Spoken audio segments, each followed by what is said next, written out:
Hello there, and welcome into a Wednesday edition of the show. I am so glad to have you, whether you're listening on your radio, streaming the show online at extrasports1300.com.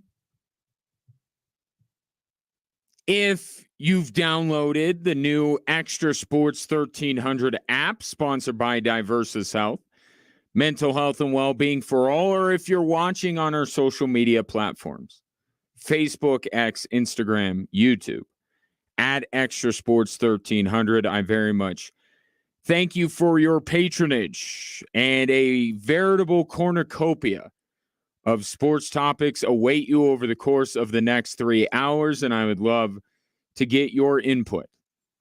The text and the phone line for your convenience is the same number. It is 719-247-1313. You know that that feeling. I'm talking to you if you're a Broncos fan right now. You know that feeling? You feel it today? Feel a little something? Feels foreign, perhaps, to you. Feels like I've known this feeling, you're telling yourself, but I don't know quite what it is. I haven't felt this way in a while, but I know I've felt it before.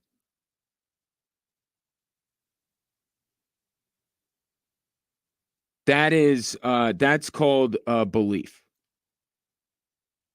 Belief in your football team. That's what that feeling is. I know you've been trying to put your finger on it all day long. You're like, I got a little something. I just can't.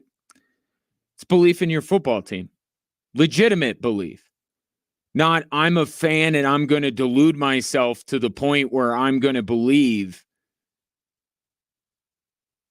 that if just terrible things befall 3/4 of the AFC, my football team might have an outside shot at making the postseason. And this isn't even really about the postseason. It's more general than that. It's just you feel good. You feel good and it feels real. And I'm here to tell you that the Broncos players feel it too. Here's Mike McGlinchey today. Well, I think there's certainly an internal belief more than there was when I got here a year ago. There's people believe that we can win. People believe that we're on the right track. People have bought into the program. And he would go on to talk about continuity, right? Knowing essentially they know what they're doing now. They know what Sean Payton wants, what the expectations are. And he was asked a little bit about how much of it came from last year, that winning streak. He's kind of said, some of it, certainly. But it's not necessarily that. I don't think. I think that, look, Sean Payton himself has said that everything that happened last year does not matter. Right? What was the analogy he used? You dump the puzzle pieces out and you start over again. Even he looked at last year and said, nope, don't look at that. Good, bad, indifferent. This year's a completely new year. So while what Mike McGlinchey is saying, I do think is a small part of it, right? Being more comfortable in your surroundings, knowing what you're doing, getting your legs under you, all those kind of things. That's a small part of it.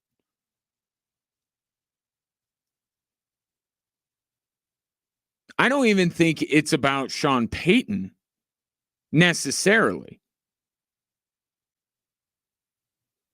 He came in with the resume he came in with.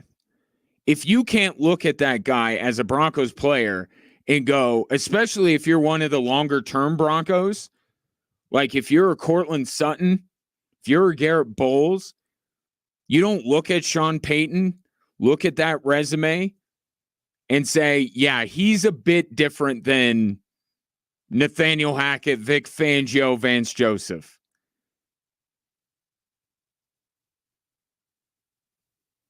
If you don't have some belief that you're heading in the right direction when Sean Payton walks through your door,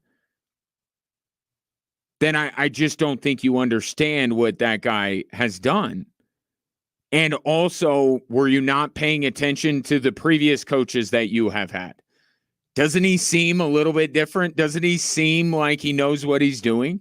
That he speaks with some authority, that he has some really good ideas, that can actually talk to you about the time he won the Super Bowl?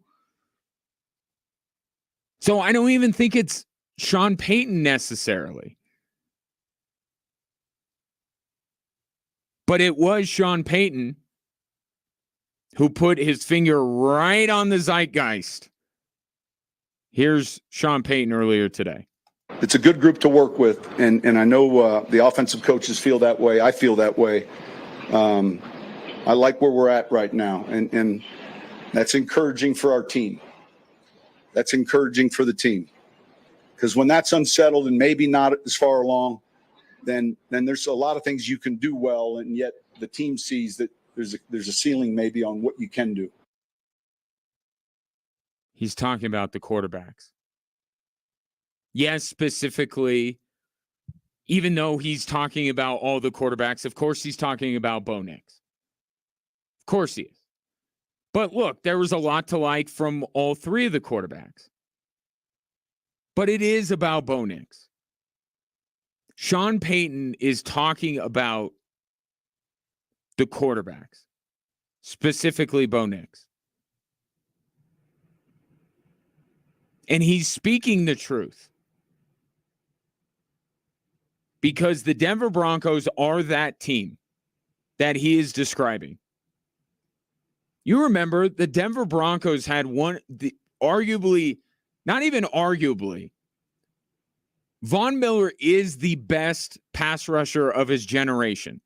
We can argue Lawrence Taylor, Derek Thomas, whatever. But for his time, the time that Von Miller's been in the NFL, he has been not just the best pass rusher the Broncos have or the best pass rusher. He's the best pass rusher in the game. And a talent that ranks up there with Lawrence Taylor and Derek Thomas. They've had him. They've had Pat Surtain the last few years, as good of a corner as there is in the league. They've had pretty much the same offensive line last year that they do this year.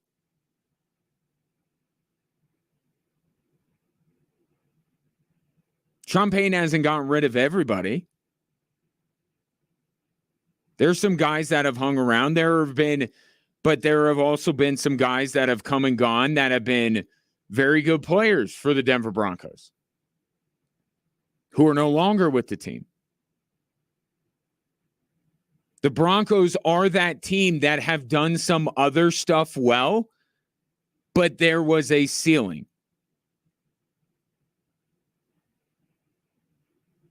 And the feeling that you're having as a Broncos fan, that Mike McGlinchey is having, that the Broncos are having, is through Bo, all things are possible. And Bo could be Patrick. Bo could be Lamar. Bo could be Josh. Bo can be Tua. Bo can be Brock. Through a legitimate quarterback, all things are possible. Everything else locks into place when you have that quarterback. The Broncos for the last few years have been going about, let's say before Russell Wilson, they have been going about this the complete wrong way. Oh, I'm not going to draft a quarterback because I don't love this guy. I'm just going to load up at this position and that position, and then we'll be so good that we only need a certain level of quarterback play. That didn't work. The Broncos went the young quarterback route. Drew Lock, Paxton Lynch, didn't work. Then they went the Russell Wilson route. They finally thought they had their quarterback. It was very apparent early that he wasn't. And then you look back and you go, maybe if he was any good, Seattle wouldn't have let him go. Like, maybe if Seattle thought that they wouldn't be better off without Russell Wilson, they would have never given in to his trade demands.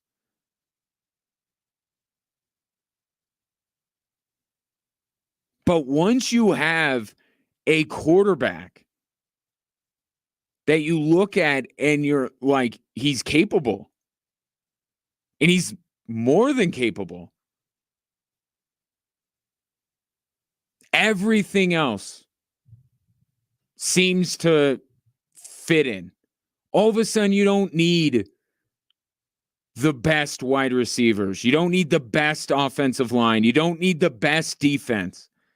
If you have that quarterback, that is the magic that the Broncos once knew. Yes, John Elway couldn't do it alone, but he did a hell of a lot by himself. Peyton Manning, right? That was the feeling that the Broncos had. Like, they had their quarterback. Now everything else kind of just works. You got that feeling back on Sunday. And yes, it's early. It's early as all get out, all right? We got a long way to go before we finally rule on whether Bo Nix is the guy. But you're getting a taste of that feeling that you once had, like capable quarterbacking. There's nothing like it. To know you got a guy, not someone that used to be a guy and is now washed, Russell Wilson, not a guy that if everything goes right and he realizes his potential, maybe he could be Drew Lock, Paxton Lynch.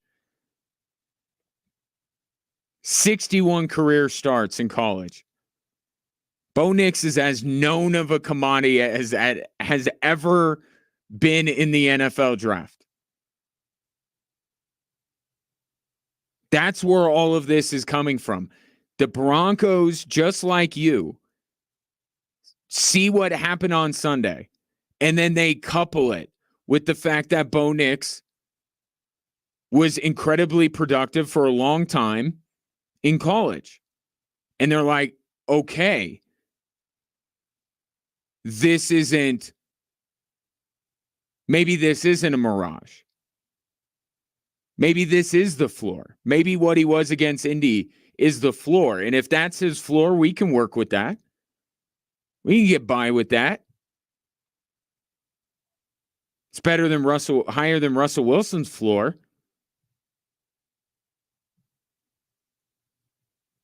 Bo Nix's floor might be Drew Lock's roof. Ceiling. Roof's on the outside.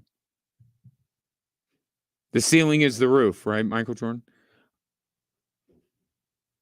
But the Broncos see it too.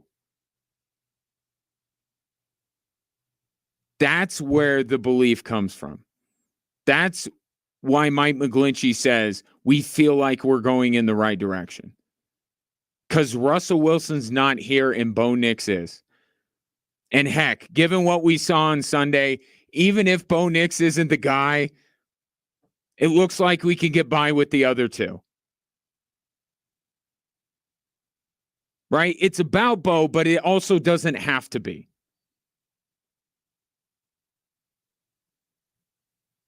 It's about what that guy last year was. And how you couldn't look at him and believe that you're on the right track. They saw the year under Nathaniel Hackett just like you did, and I promise you, they didn't think it was all on Nathaniel Hackett. But they say, okay, Sean Payton comes in. You think Sean Payton could hide his disdain for the way that Russell Wilson played the quarterback position? You don't think that permeated throughout the locker room? It did.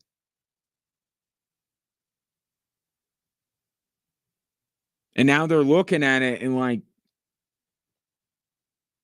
they had 3 quarterbacks on Sunday look capable. And just that word has eluded so many Broncos quarterbacks over the last few years. It's the quarterback. That's what it is in this sport. Period, point blank. I don't care how good Pat Surtain is. I don't care how many Von Millers this team has. It doesn't matter if you don't have a quarterback.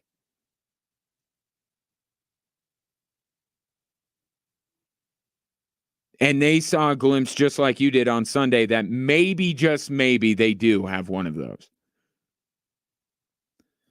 719-247-1313, just getting going on this Wednesday edition of Drive Time Sports. Coming up next, some clarification, but only a slight amount when it comes to why Deion Sanders hates CBS so much. And it appears that Deion Sanders is going to make this a thing with the way he and his football program are with certain members of the media.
All righty, just getting going on this Wednesday edition of the show. Glad to have you.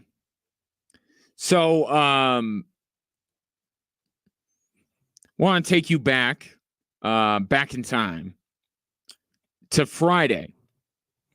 Friday, when Deion Sanders had his football fall kickoff press conference, and things got a little bit more intense than they were expected. Here was the big dust up that he had with a reporter from CBS 4 in Denver. Eric Christensen with CBS Sports Colorado. CBS, Tyler, I'm not doing. Joe Rigo, Mile High Ain't got nothing Sports to do with Vegas. you. It's above that. Ain't got nothing to do with you. I got love for you. I appreciate you, respect you. Ain't got nothing to do with you. They know what they did. I'm here in Denver, not national. You are who you are. CBS is CBS. All right. Joe Ain't got Rigo, Mile nothing High to do with Sports. you. I respect you. That's why I told you that. I'm looking you in the eye as a man. I respect you. I got love for you. But what they did was foul. And that sent everyone scrambling. Like, what in the world is he talking about? And the initial idea from people was, oh, is this CBS ranking where he was the second worst coach in the Big 12? Of course, that wasn't it. Come on. Be serious. Anybody? But what it was everyone's like, I have no idea. So they go to the first CBS thing to mention Deion Sanders, and that's what pops up. So that's why they went down that road. But come on. There's no way that he would be upset about that. And I said that on Monday when I was talking about this, that there was no way it was that. I thought it was CBS reporting on his son Shiloh's bankruptcy because it has to do with an assault and all this kind of stuff. And I thought that maybe Deion Sanders felt like they had crossed a line because if his name was Shiloh Jones and not Shiloh Sanders, then maybe they wouldn't even report on a college student filing bankruptcy. I don't know. We were all grasping at straws because Deion Sanders pulled the, you know what they did, or they know what they did. And it's like, well, you care to clue us all in on this? So he got someone, as he has so many of these people within the greater sports media landscape. Dukes, I think, is his name. He works for On3. So he goes on to his show. I don't know if he has a podcast or it's a vlog or whatever it is, but he tries to offer up some explanation on all of this. Philip Dukes is his name. On3 Sports is the outlet. I'm not playing the audio, but I want to make sure I recognize that he was the one to talk about this. Of course, he has a personal relationship with Deion Sanders, which is kind of my bigger point from Monday, which I will get back into here momentarily. But said there was a project between the two, Deion Sanders and CBS, that one person did their part and was vulnerable enough to say, hey, you know what? I'm going to share this with you. The other faction, said company, without notice or without saying anything, after all of this time and effort, was put into something, basically said, nah, this ain't a good look for us right now. Even though it's a good look for you, it's not a good look for us right now. Over with, no project, out of the blue.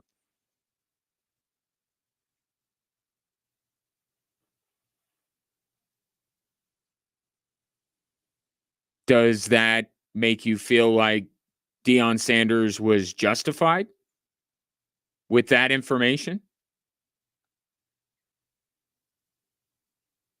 Wasn't a full-blown explanation of what happened, but it's more than what we had to go on when Deion Sanders initially went after CBS and refused to answer somebody that has nothing to do with big CBS. Got into it with him. Doesn't for me. Doesn't for me. doesn't make it a better look. Oh, CBS backed out of a project with Deion Sanders. Oh, yeah, no, act like a jerk. Totally. No.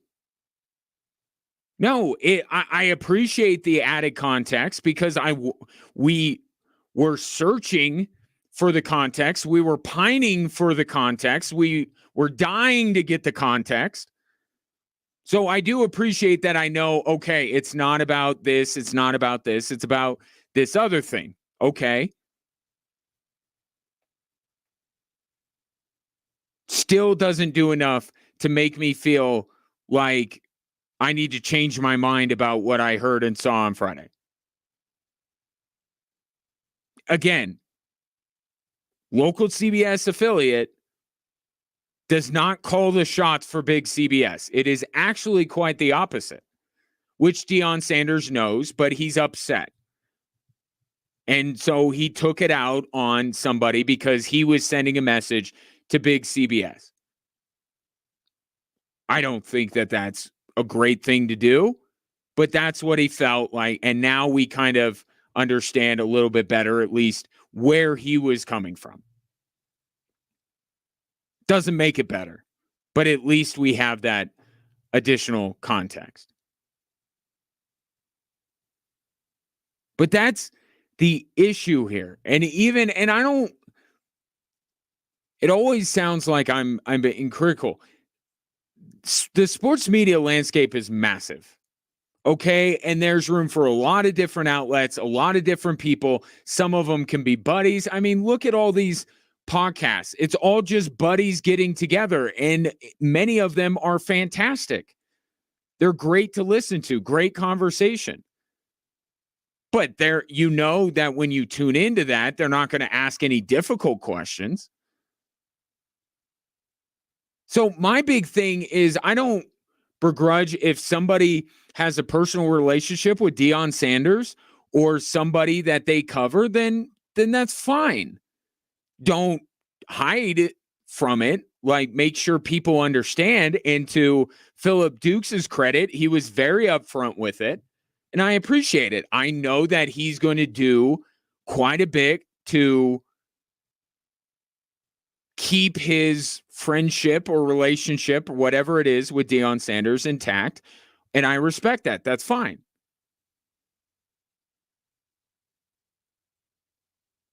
There's a lot of room in the sports media landscape for a lot of different people. Ultra critical people, fanboys, sycophants, haters. There's room for all of them. It's fine. You just got to consider who's telling you what. But the whole crux of what I talked about on Monday is that, and it especially applies to Sean Keeler and what happened with him, and I'll talk about the evolution of that here in a moment. But it's getting to the point where there are so many people that cover Deion Sanders in this football program that are never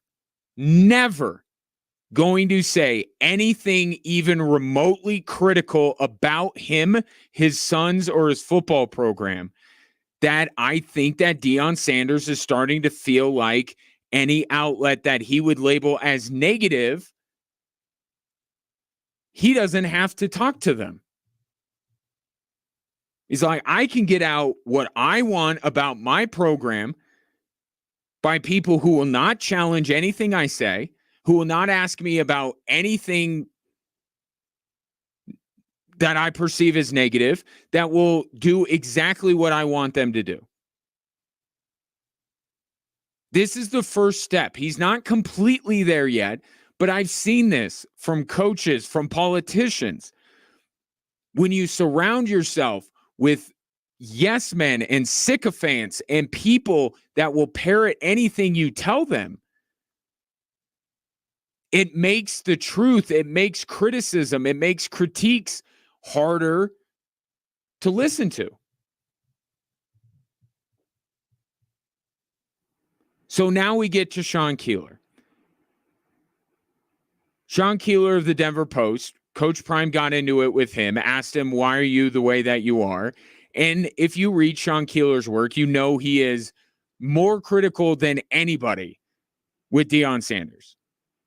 In the real sports media, I'm not talking about Jason Whitlock, Clay Travis, like those people. I'm talking about in the sports media, especially locally. No one's been more critical of him than Sean Keeler. And he just keeps at it and keeps at it. So certainly Sean Keeler deserves it a little bit more than a reporter from CBS 4. But now video is going around social media where Sean Keeler of the Denver Post is trying to ask questions of Warren Sapp, the defensive line coach.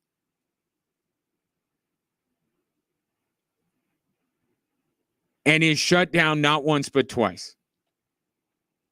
Tried to ask questions of Warren Sapp, the defensive line coach. I don't care who he is. He is the defensive line coach. When is the last time you ever heard any words come out of the mouth of a defensive line coach in a public setting?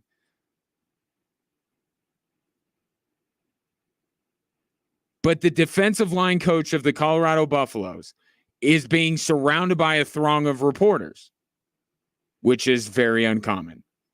And one of them is Sean Keeler. He wants to ask questions of Warren Sapp. And it seems like they're not critical. He wanted why Warren Sapp has taken the job that he's taken. And twice he gets next questioned. So they're just freezing him out now. Is that? I mean, look how far things have gone. The 180 that has started to transpire. This was a program that no one talked about, no one cared about, was a laughingstock, was irrelevant, and now they're relevant. People want to talk about them. Good, bad, indifferent. They want to talk about them. It's awesome what's going on, the transformation.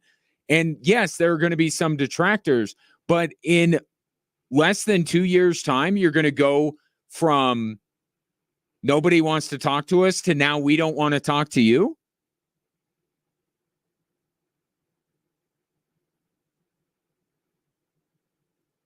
I hope this is just a bad week.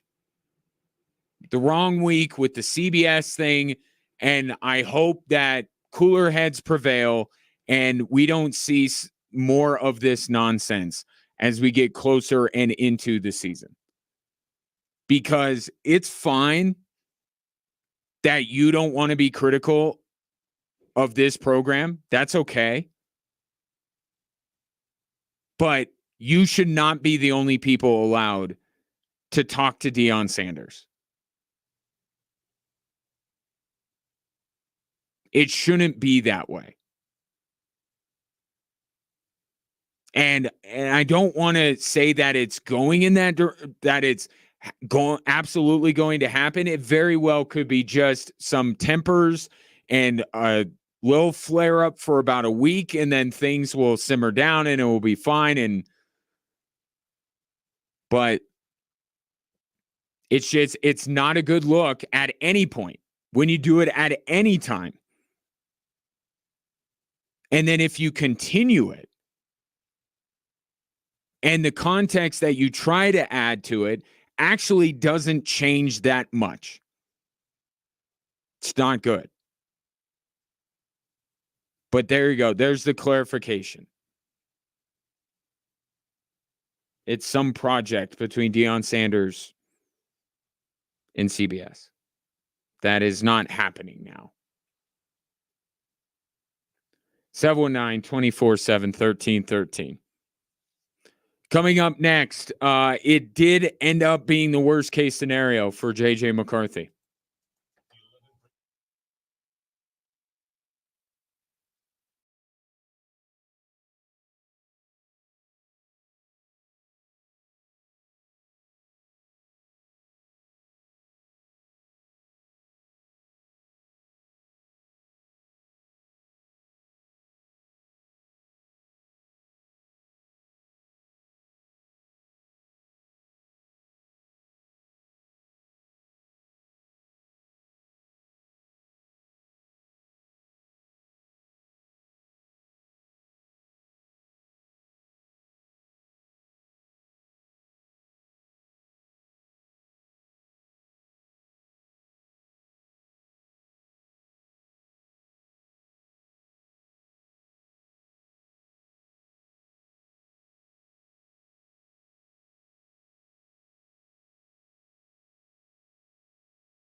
The Colorado State Fair will be back in Pueblo, although the fairgrounds never leave Pueblo. They're always there.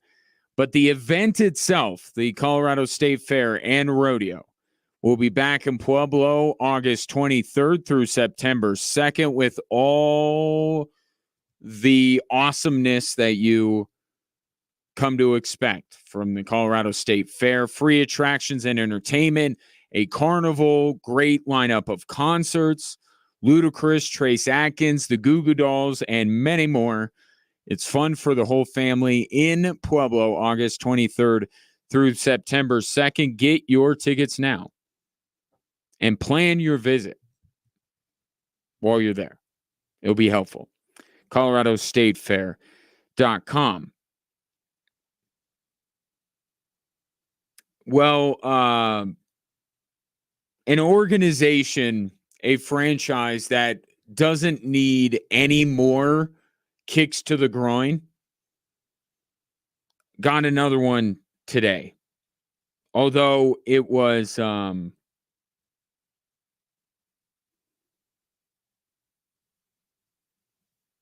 say it's not totally comparable to some of the kicks to the groin the Vikings organization and franchise has gotten over the years. But a kick to the groin, it still is. And if you know anything about kicks to the groin, none of them they're all painful. They're not fun.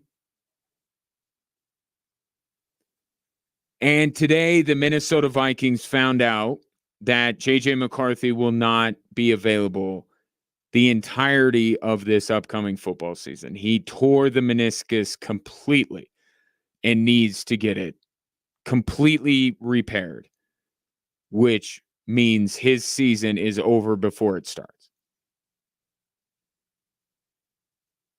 Which, when you juxtapose that with what I started the show talking about, Bo Nix and the belief that Mike McGlinchey has and what that can do. Vikings thought they had that too. They were feeling the same way Broncos fans were after their first preseason game,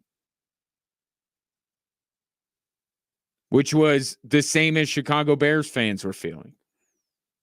Oh, we got one of those. These franchise quarterbacks that have eluded us for so many years. Maybe we have that.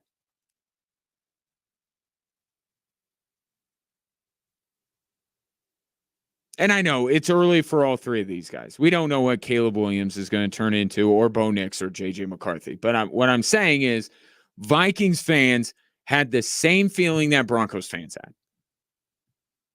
Felt the same way. 2 touchdowns, did have the early interception, but more than made up for it. And now knee soreness turns into a full-blown meniscus tear. And no J.J. McCarthy this year for the Minnesota Vikings, which from a morale standpoint is tough. Kills the vibe for sure. But again, why this doesn't maybe rank up there with the most ferocious groin kicks that have happened to Vikings fans over the years is because J.J. McCarthy was not the initial plan. It was going to be Sam Darnold. But inevitably, J.J. McCarthy was going to take over for Sam Darnold. So they are losing something, but the plan was Sam Darnold, at least to start. Now you don't have that next thing to look forward to.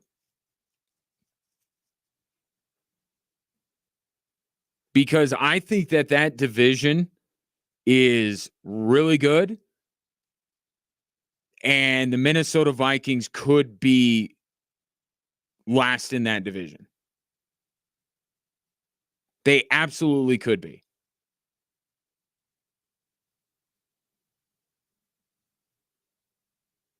And if things do go a bit sideways, although, you have Aaron Jones, you have Justin Jefferson, but we talked about this to start the show. Skilled players are nice. If you don't have a guy that can get them the ball, then it doesn't really matter that much.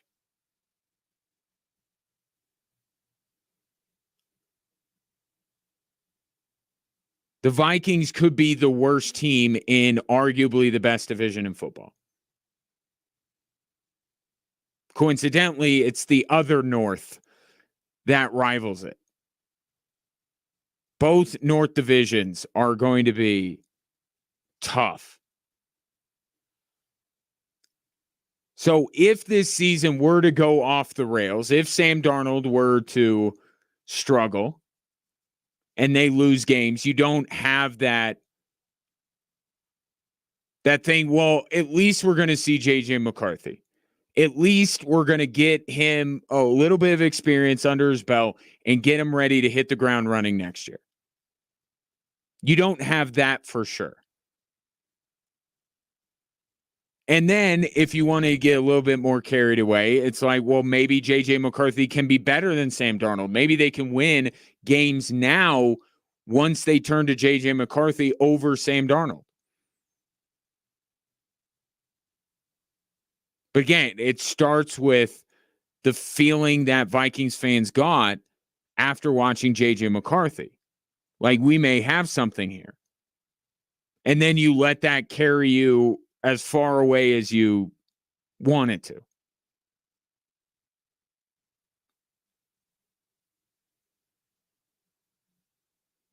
If this was Bo Nix, if this was Jaden Daniels, if this was Caleb Williams, it would be even worse than what it is. Because those guys are the starting quarterback for their respective franchises. They're not waiting on their future at all. They're getting going right now with those guys. At least all signs point to those three franchises going in that direction. How long would you see JJ McCarthy?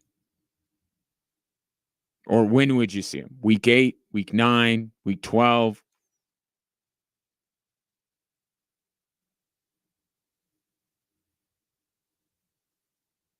Perhaps it only means that you're getting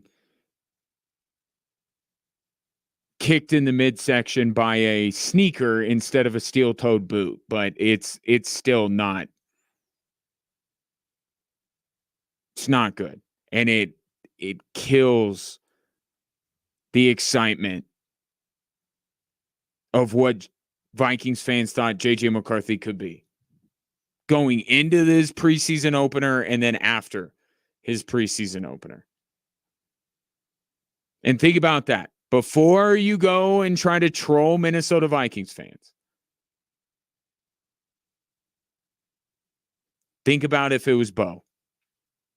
Precious, precious, beautiful Bo. What if it was him? How would you be feeling today? Let's all practice a little bit of compassion between NFL fan bases, shall we? So JJ McCarthy not going to play this season.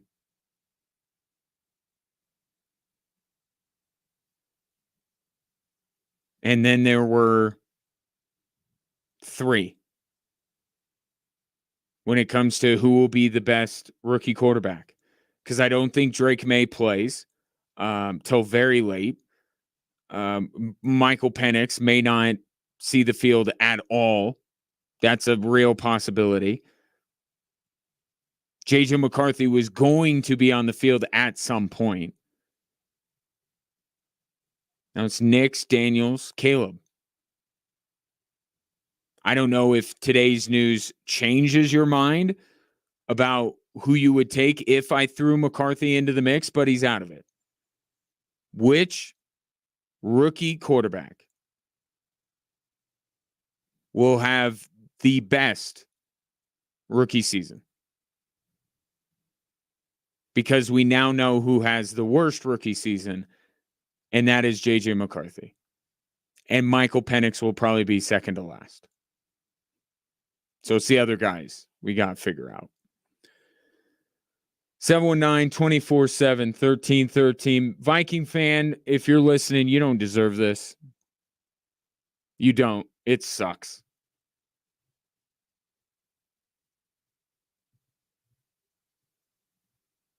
But I don't know. If Kevin O'Connell is anywhere nearly as good as Sean Payton, then, I mean, so O'Connell is not a better coach than Payton. But would we say that Sam Darnold is a better former Jets bust than Zach Wilson? Can we say that because of what he did in San Francisco? So maybe O'Connell is not quite as good as Sean Payton about making these quarterbacks look capable. But I think O'Connell has more to work with in Sam Darnold than Payton does with Zach Wilson. And Zach Wilson looked pretty good on Sunday. Wouldn't it be fun if that ends up being Zach Wilson's landing spot as Sean Payton tries to parade him in front of every NFL team and try to move him? Darnold and Zach Wilson on the same team.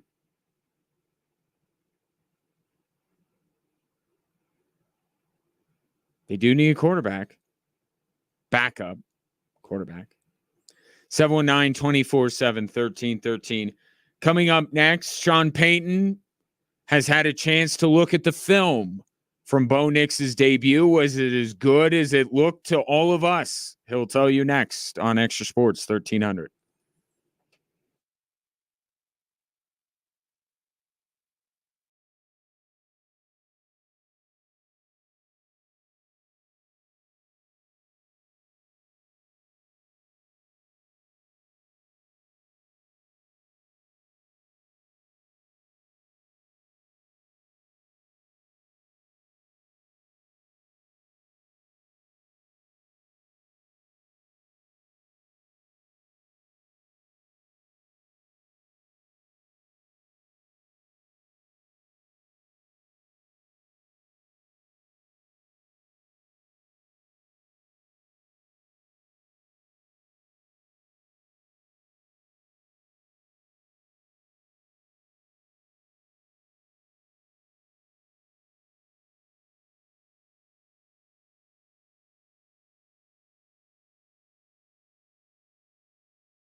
Welcome in Drive Time Sports. Ryan Kaufman with you.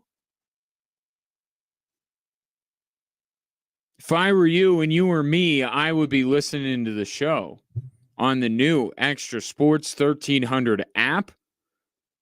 It's so much more than just a way to listen to this program or any other of your favorites that air on this station. You can also get the latest sports news. Check out our social media feed. So many features within one app. It is the new Extra Sports 1300 app, sponsored by Diversus Health, mental health, and well-being for all. Sean Payton, we've been eagerly awaiting his thoughts once he, you hear someone react in the moment right after a game on what he saw. But then you also wait to hear what he has to say, and this is any coach, after he looks at the film. Because that's how they really dig into their analysis of somebody. So, Sean Payton, did Bo Nix look as good on your second viewing as your first? His decision-making was good. I felt he was comfortable in the pocket. Thought his locations were good. The number one thing to do with quarterback is lead your team. And, we scored. There's two plays where I think he can set his feet and he's kind of backing up a little. We can clean that up. But I like the production with his group while he was in there, and ultimately that's their job. The whole group as a whole, when I'm talking about the three of them, we didn't have any sacks. There were a lot of positives. I think the question becomes Sunday, is this thing over? Can we just put an end to all of this? I saw Adam Schefter weighing in. Can we just put an end to the idea that anybody not named Bo Nix will be the starting quarterback? Can we stop pluralizing the quarterbacks? Can it just be quarterback, and can it just be Nix? And what I'm getting at is Sean Payton using Sunday as like a final determination. Could he just call this competition, in air quotes, a little bit earlier than maybe we thought he would? It was going to be a couple weeks before the opener. It's kind of what he said he wanted the decision. Not that far away. We're not.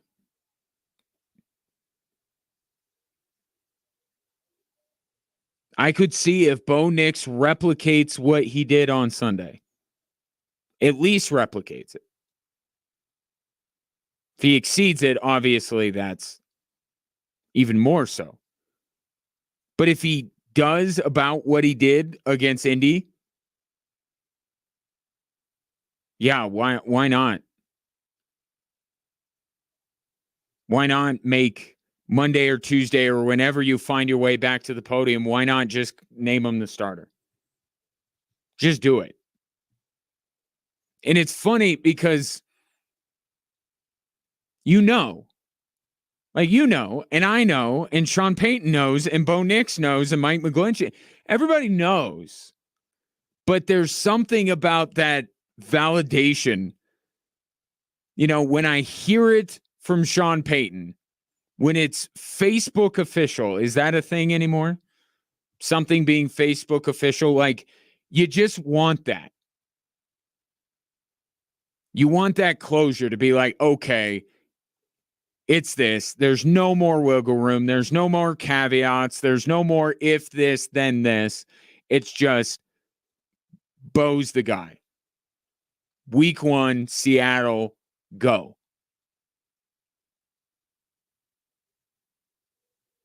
Tell you what, if Sean Payton wants us to focus on the other players on his roster, then naming the starting quarterback would help, because then the end of training camp and the preseason would be about, okay, what's the final few cut downs? Who's making it out of this group? And we're doing a little bit of it. In fact, I'm going to do it here coming up. But like, just settle it. And I got to imagine the team benefits in a way, right? Everybody twisting themselves into knots to make sure that they're mentioning. Did I mention Jared Stidham? Okay, yes, I did. Did I throw something out about Zach Wilson? He has great hair. Good. I checked that box and I was able. Like, just put away. Now, if Bo Nix is a disaster on Sunday for one reason or another, then okay, you don't have to come out the next week and announce that he's the starter. Like, okay, now things change a little bit. Now we see how Bo Nix responds after a bad outing. I'm not saying you name him the starter no matter what. I mean, I think he's going to be the starter basically no matter what. But in terms of Sean Payton announcing him as the starter, you don't have to do it no matter what next week.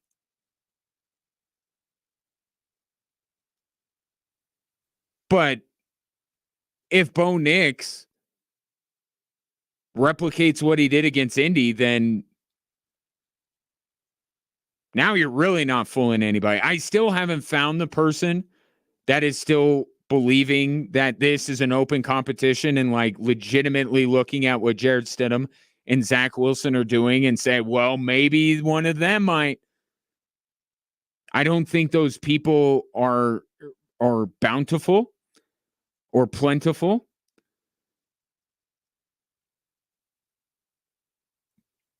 But then it would just be, we could all be on the same page. Stop saying quarterbacks. Just say quarterback. Stop making the team. Make sure they say something nice about each one of them. All of a sudden, I hear Natalie Portman in my head. Say something nice about the... Anyway, Saturday Night Live. You're too young. I could see Sean Payton, and I wouldn't know why it wouldn't be a good time. Right? I could see him announcing Bo Nix as the starter next week if he plays well against Green Bay. And I also would not know what he would be waiting for if Bo Nix does against Green Bay what he did against Indy.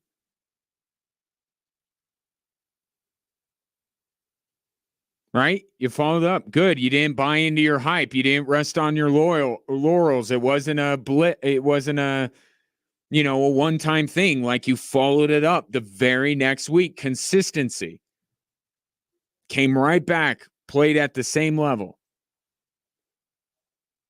I don't know what the argument would be to prolong the inevitable. As much as Sean Payton is prolonging the inevitable as it is.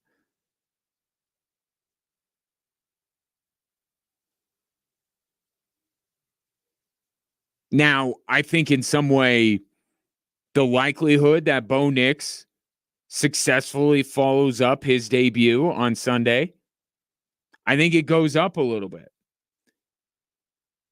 Packers aren't playing a lot of guys. This just came out this afternoon that Green Bay Packers aren't going to play most of their starters.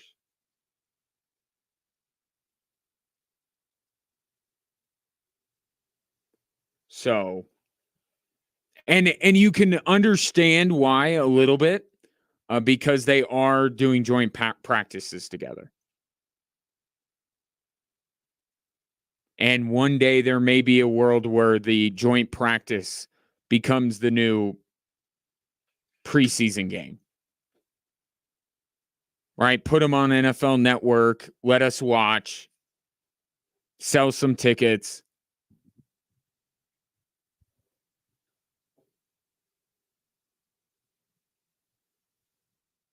But that's down the line. So the Packers aren't going to be playing most of their starters. So I think that makes it that much more likely that Bo Nix is able to follow up what he did in Indy. But but that also means these joint practices are going to be even more cared about, even more paid attention to, because you know that is when the Packers are going to throw their best at Bo Nix or whatever their best looks like. Right? The best personnel, best whatever. I mean, they'll be a little vanilla. They will disguise some things. You know, these head coaches are, extremely paranoid. So I don't expect Matt LaFleur to show Sean Payton, especially a coach like Sean Payton, too much. But the joint practices may go more towards an announcement next week that Bo Nix is the starter than the preseason game will.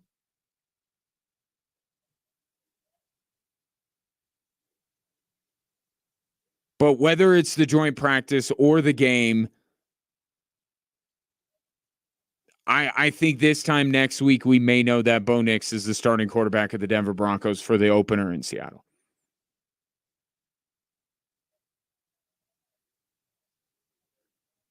Here's Mike McGlinchey talking about his quarterback. Well, certainly you see a guy that's not afraid to compete, and I think that's the biggest factor for him as he's come into this camp is you can put yourself behind by playing hesitant, and it certainly is a mistake that probably every player makes at some point in his career, and especially as a young guy. And we haven't seen any of that from Bo, and that's been a really, really cool thing to watch. Players want to win. They don't care where you were drafted. They don't care who you are. They just want the best chance to win on Sundays. And right now you're hearing from these Broncos players that Bo Nix is doing the things that win on Sundays. Whether it translates, whether they actually win on Sundays when they're going up against all first stringers all the time, exotic looks on defense, across the sideline from Patrick Mahomes, like all these other things piled on top of it. But what they're going on, what they have to go on, they see that Bo Nix has the foundation of what you need to win games on Sundays. Nobody's talking about MVPs. Nobody's talking about Hall of Fame. Just winning games on Sundays. Bo Nix is showing some of those characteristics. 719-24-7, 1313. Take your Bo Nix related thoughts. And we'll continue on with this Wednesday edition of the show right after this.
719-247-1313 is the text and phone line if you want to get all sorts of interactive. Brett reacting to the news that J.J. McCarthy tore his meniscus and is out for the whole season says, not J.J. McCarthy. Why couldn't it have been Patrick Mahomes? Rude. Rude. That's rude. And also, don't put that evil on him, Ricky Bobby. Protect him at all costs.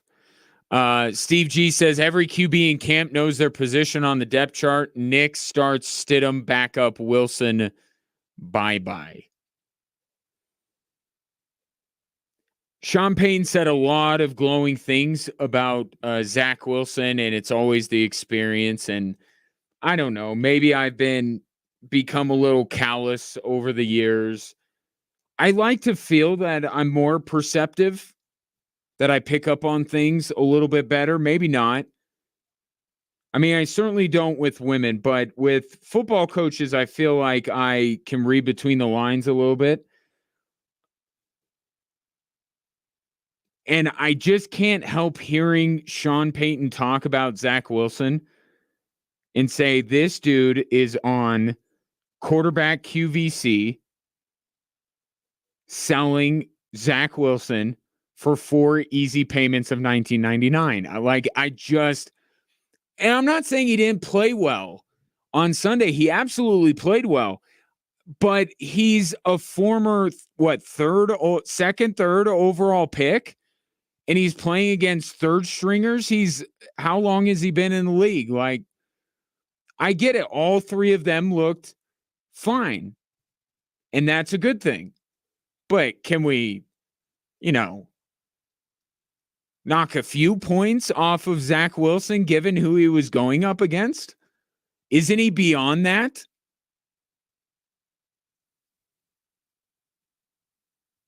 But I just feel, talking about, gosh, you're going to want this guy. I mean, the experience. And now Sean Payton's got him working on a hard count. Like, this experience, you felt, he said this today, you felt his experience on the sideline. He played well, and it's looking good, and he looks good, and Zach Wilson could be yours, Minnesota Vikings. Again,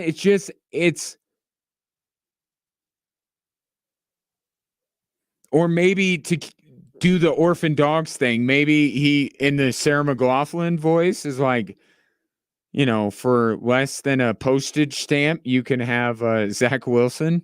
You can rescue Zach Wilson. I suppose it was Sean Payton who rescued him. But hey, look, I mean, what Kyle Shanahan did with Sam Darnold. Now Sam Darnold's gainfully employed as a starting quarterback in the NFL. Could Sean Payton rehabilitate Zach Wilson's image in one preseason to at least to the point where someone will take a flyer on him to be their backup? I think it's possible, but I listen to Sean Payton, and I just feel like he's making a hard sell on Zach Wilson. And it's not because he wants to be rid of him. He was the guy. I don't think George Payton would have brought in Zach Wilson had Sean Payton not said anything. Who is thinking of getting Zach Wilson? No one. No one. That's why he was on the Jets for as long as he was. And I'm talking about into the offseason, why he was still available and no, he didn't go anywhere. Nobody was asking for Zach Wilson until Sean Payton goes like, I'll take him.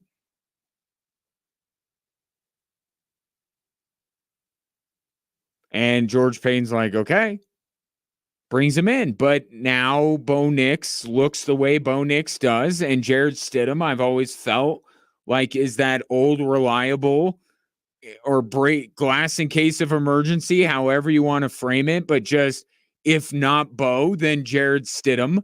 And Zach Wilson was kind of like this fun little side experiment, side project that Sean Payton wanted to undertake. And now he's like, yeah, I don't need him anymore. I don't think he has anything against Zach Wilson. I just think he's very clearly third in the pecking order at a position where you don't normally keep 3 quarterbacks. I don't know what his guarantee is or whatever, if they can practice squad him, or I think I would doubt it at this point. I think you have to trade him or you have to cut him.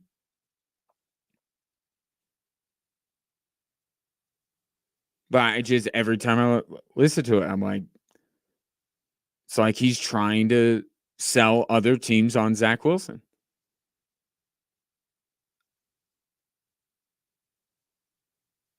And I would say, if I were to guess who got the bulk of the reps in the preseason game, it will be Zach Wilson. Just like he did against Indy. He won't during joint practices.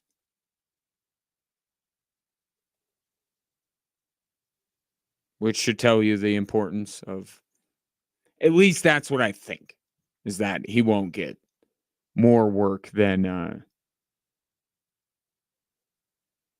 Bo Nix or Jarrett Stidham.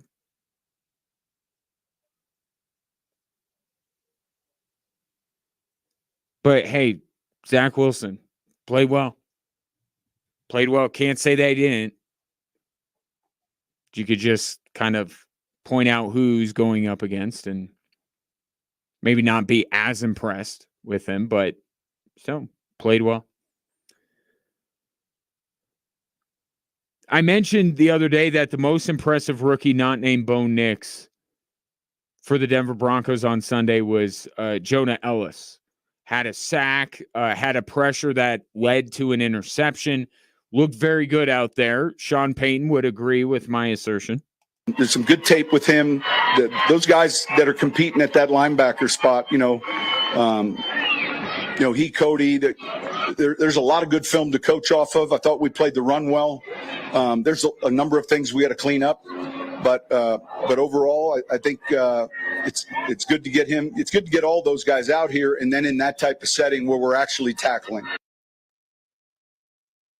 Yeah, that's when your primary job is to tackle a team's opposing quarterback, and it's like one of the top 3 most important things that anyone can do in a football game. Throw the ball, catch the ball, tackle the quarterback.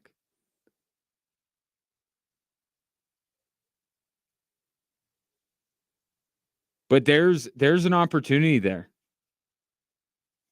If you stand out, I don't know that any of these pass rushers have like really consistently been brilliant. They've all flashed, they've all had their moments, but it's solid pass rushing ability in that room. And if Jonah Ellis can show that he's a little bit more than that, then has a chance. There's another very crowded positional group, that being wide receivers. Sean Payton talked about that group.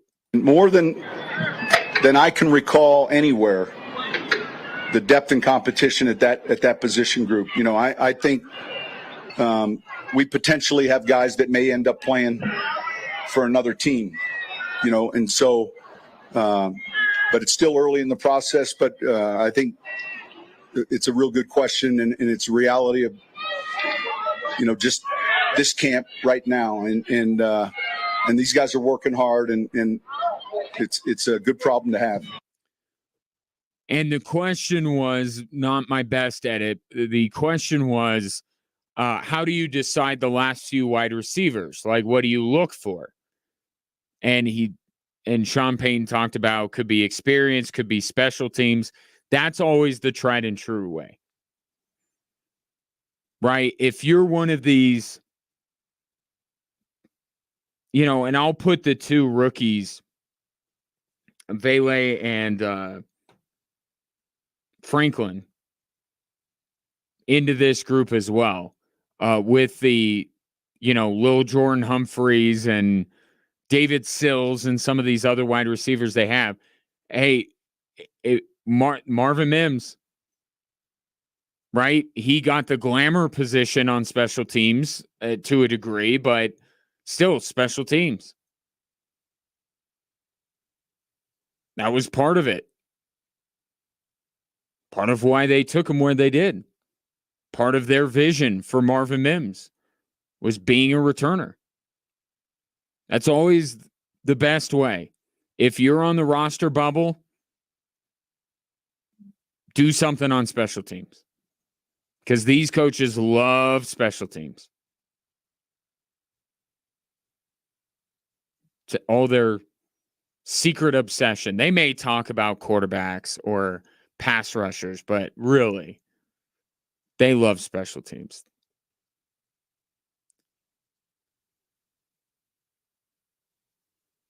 I think Troy Franklin's in a little bit of a difficult spot. I don't see him really being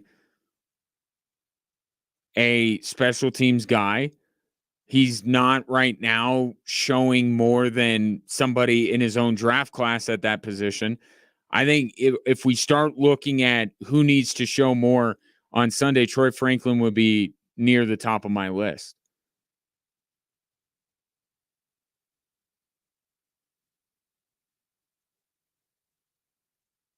But these are crowded rooms just without a guy. But that presents the opportunity for one of these guys to become a guy and not just a guy. 719, or I should say the guy instead of a guy. 719-247-1313. If you're often feeling tired, lacking motivation and drive, gaining weight, noticing loss of muscle mass, these could all be signs of low testosterone. Don't wait. Find out. At Low T Center, they make it easy to get your levels checked. It's a simple blood test, and with their on-site lab, you'll get results back in about 25 minutes. Low T Center is not a typical doctor's office. Their physicians specialize in treating low testosterone with customized treatments for each patient, including physician-monitored self-inject treatments that ship directly to your door. That's part of it. So get back to your best. Go to lowtcenter.com to book your appointment. That's lowtcenter.com. Low T Center, reinventing men's healthcare.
August 23rd, what are you doing?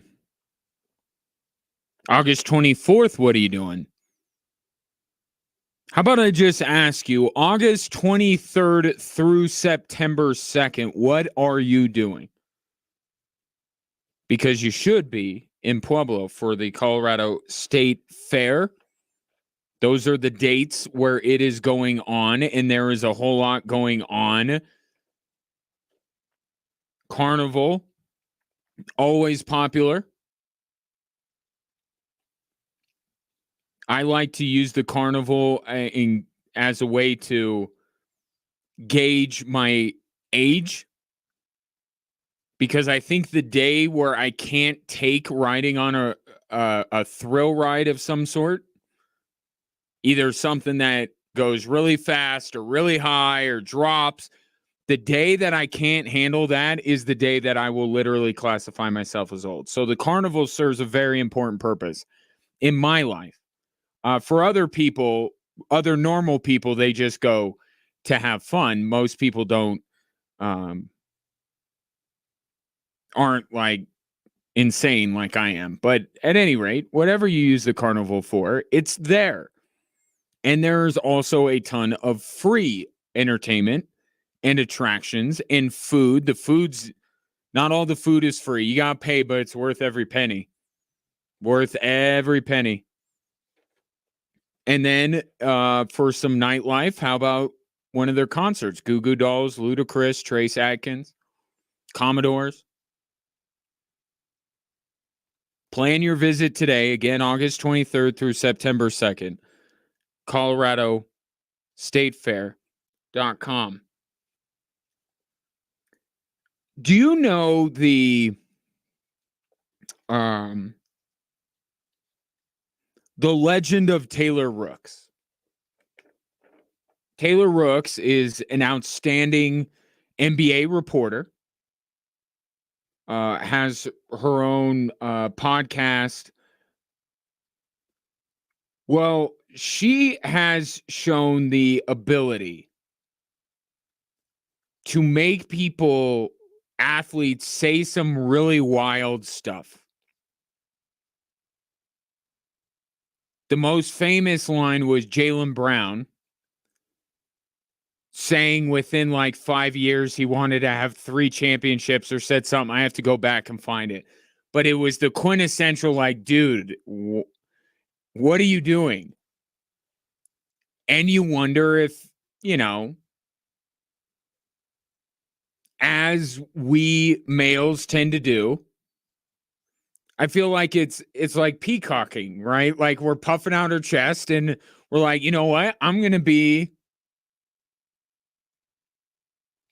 win 3 titles in the next 5 to 7 years. I want to be I don't know.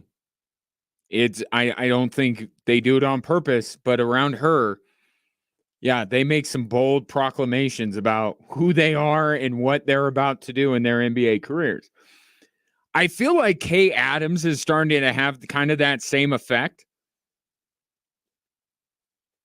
But she's a very good interviewer. She has a I think she covered the Patriots for a long time. And Taylor Rooks has this as well. They just have like this slot. They put you at ease, and then that opens you up to maybe say something that in the end you're going to be a little bit mocked for. With Kay Adams, it's a little different when it comes to somebody like Sean Payton. It's not that Sean Payton will talk about how many Super Bowls he's going to win, but he comes up with his most wild metaphors. Dennis Allen, excuse me for a moment. Dennis Allen, this is going to be an example of a metaphor. A metaphor is what Sean Payton is about to use. So if you need an example, Dennis Allen, head coach of the New Orleans Saints, grown man, educated, you're about to hear what a metaphor is. But he had that's where the dumping out of the puzzle pieces happened. It was on Kay Adams' show during Super Bowl week. He's like, you dump out all the puzzle pieces and you put it back together. Well, anyway, here's Sean Payton, because Kay Adams is getting to the heart of the matter, what we've been talking about a lot today. Listen to this.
The band's still playing. It's good. Yeah, I mean, I'm not hating on the guy. Band's still playing. There's one more song. Is the Green Bay game that song? Is this week the joint practices with the Green Bay Packers? Is that the song? What kind of band is this? Is this a rock band? Here's really the hard-hitting analysis that you tune into the show on a daily basis for. If this quarterback room were a band, would it be a rock band? Nope. It'd be a boy band. Oh, yes, that's an easy answer. It would be a boy band.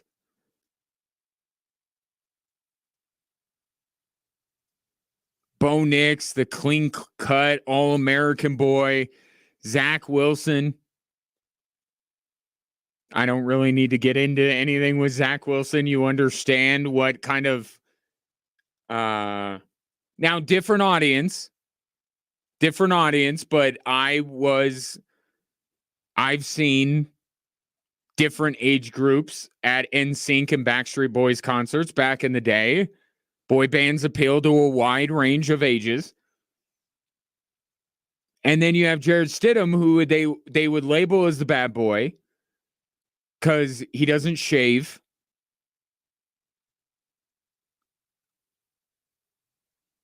So they'd be a boy band. And the boy band has one more song to play or lip sync and dance to be fair and to continue the metaphor. Band's still playing. But even you hear it with Sean Payton and what he's saying. He's not naming a starting quarterback because he hasn't done it with these other position groups. That is not a denial that he knows that Bo Nix is going to be his starter. See what I mean with Kay Adams? She's stealthy. Sean Payton didn't say I haven't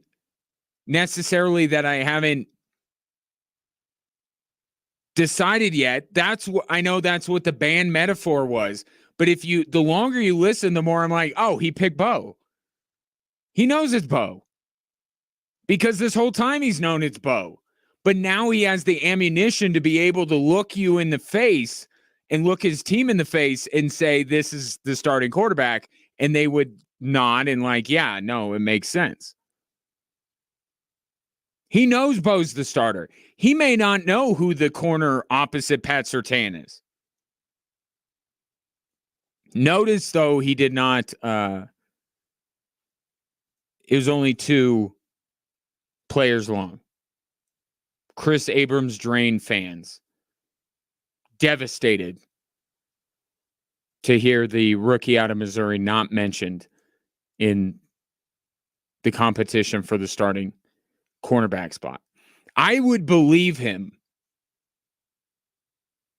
if Sean Payton said, I legitimately don't know who the starter opposite Pat Surtain is. I would believe him.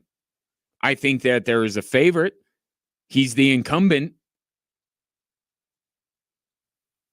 But I believe him. I don't believe him if he told me that he legitimately doesn't know. He knows. And even the band having one more song thing is kind of the same thing. Like, it's tough sometimes trying to speak the same language as Sean Payton.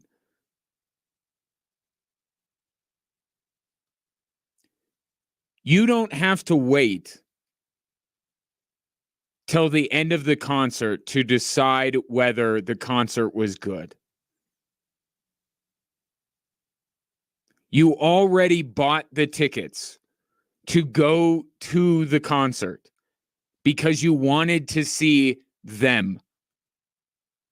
Or in this case, him. Right? You don't need to wait till the very last song to decide whether you like the concert that you're at. You already know.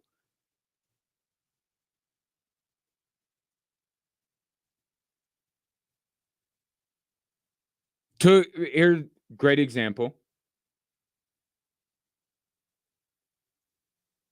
In Philadelphia last week, my son, we noticed that there is a Green Day concert at Citizens Bank Park that night. Had no idea we were there. I wanted to see the arenas because they have Wells Fargo where the Sixers and Flyers play, and they have the Phillies and the Eagles all in one group, even closer together than Denver's stadiums. So I'm like, well, I want to go there and check it out. And my son, who is very into those bands and that era of music, which is music to my ears because Green Day is great. So I'm all for my son being a Green Day fan. But anyway, so I get last minute tickets. So show is sold out. Get some tickets. We go. The last song that they did was Good Riddance, which, as much as I like Green Day, I hate that song. I hate it. It is one of my least favorite songs ever. Is Good Riddance. I'm so over that song. I heard it at the end of the Deadpool Wolverine movie. I was upset about it. I don't like that song. It's way too played out. Anyway, did not detract whatsoever from the concert. The concert was amazing because Green Day had done enough up until Good Riddance to make me go, this was worth it. I'm glad that we came to watch this concert.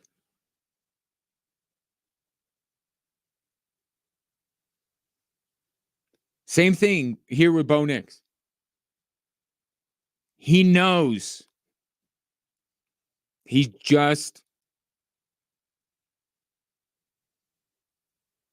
feels like there's a time and a place. That's what this is about. This is not about making up his mind. This is about a certain time and a place to make the announcement. And I feel like that time and place may be about this time next week.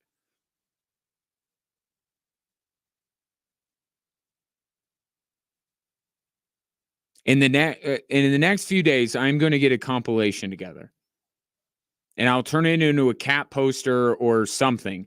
But I want to compile all of the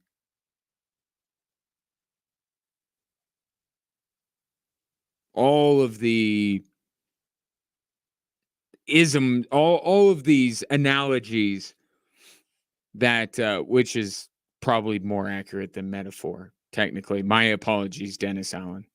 These were analogies. And rank them, right? Dumping out the puzzle, the train, the choo-choo train of draft ideas. Remember the draft train choo-choo? Anyway, here's a new one. Band Still with one song left. 719-247-1313.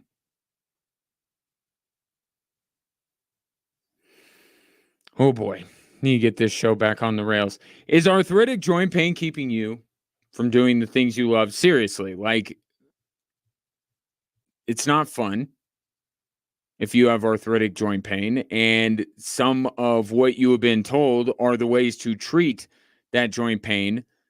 Not awesome either. They all have their drawbacks, right? Surgery, pain pills, steroids. And do they last? Does it work? There's an alternative. QC Kinetics, exciting new cellular therapies that can get you lasting relief. I'm talking cutting edge treatments that accelerate your own body's healing properties, revitalizing your joints so you can move again.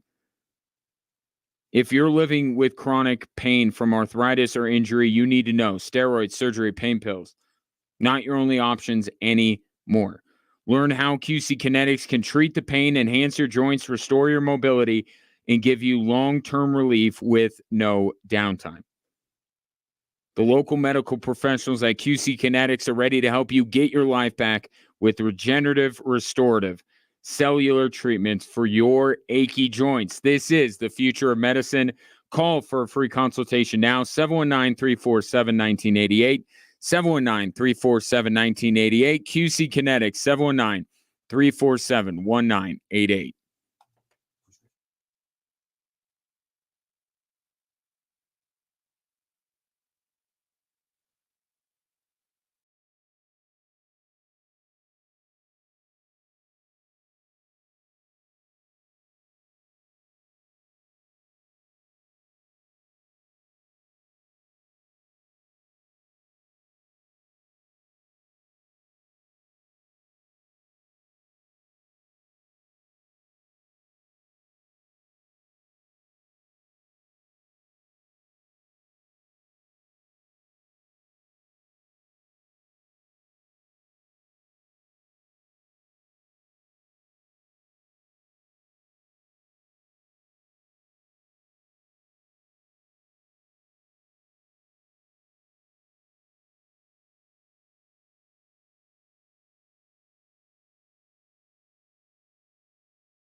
Hello there. Welcome in Drive Time Sports on a Wednesday. Ryan Kaufman with you. Reminder, you can watch the show live on a daily basis, granted that you follow us at least on one social media platform. We would love if you followed us on all of them. But whether it's Facebook, X, Instagram, YouTube, at Extra Sports 1300. You can watch the show live on a daily basis. Some significant news on where you may see me doing this show from next week. That news coming up a little bit later on, maybe tomorrow, maybe Friday. I don't know. But some news on that is coming shortly. But in the meantime, here are the three stories that are driving the show.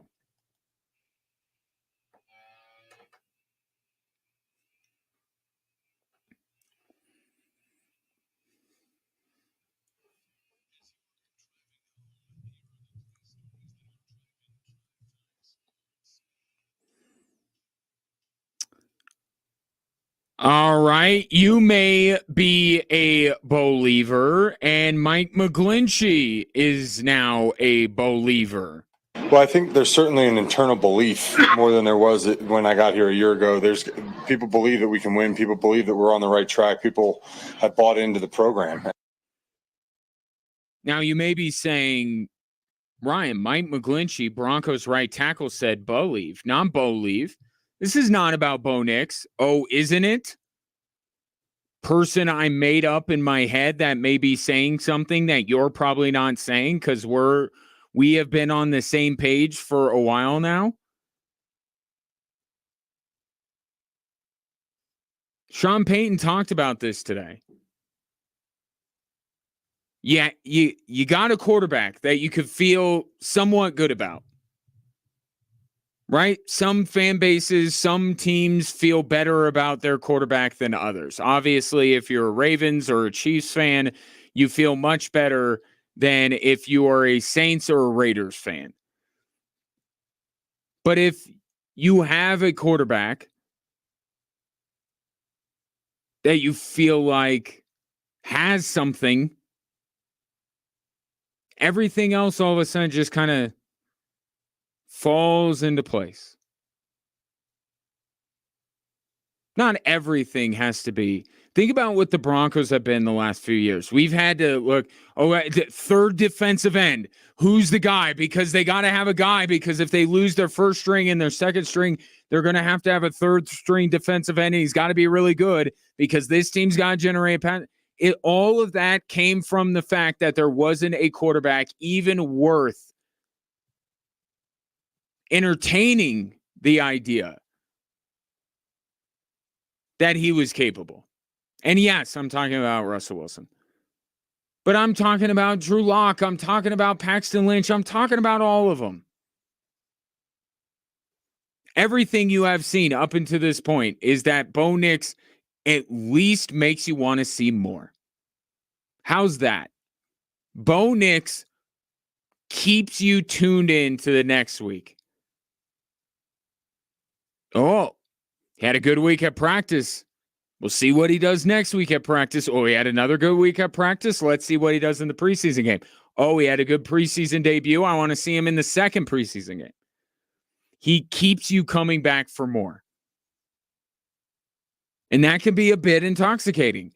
And the alternative is you're worrying about who your second middle linebacker is because you don't have a quarterback and everything else has to be exactly perfect. That's the world the Broncos have been living in. They're starting to emerge from that world. They hope they can stay out. And Bo Nix just keeps going. But that's what Mike McGlinchey is talking about. You don't think that they rolled their eyes when Russell Wilson would speak or Russell Wilson would turn his back to the offensive line, dropping back for a pass, you don't think that they looked at Drew Lock dancing on the sideline and rolled their eyes? I don't know how many more quarterbacks some of these older Broncos players have been around, but like, you don't think they have the same reaction we do? Of course they do. And Bo Nix brings none of that to the table. It's not corny with him, what he says. It doesn't feel disingenuous and fake, but it's also not goofy. It looks like, he's more of an adult than a kid. And then he goes out on the field and he plays as well as we've seen a Broncos quarterback play in a preseason game ever. Maybe not ever, but certainly in the last few years. Better than Lynch, better than Locke, better than Wilson, and so on and so forth.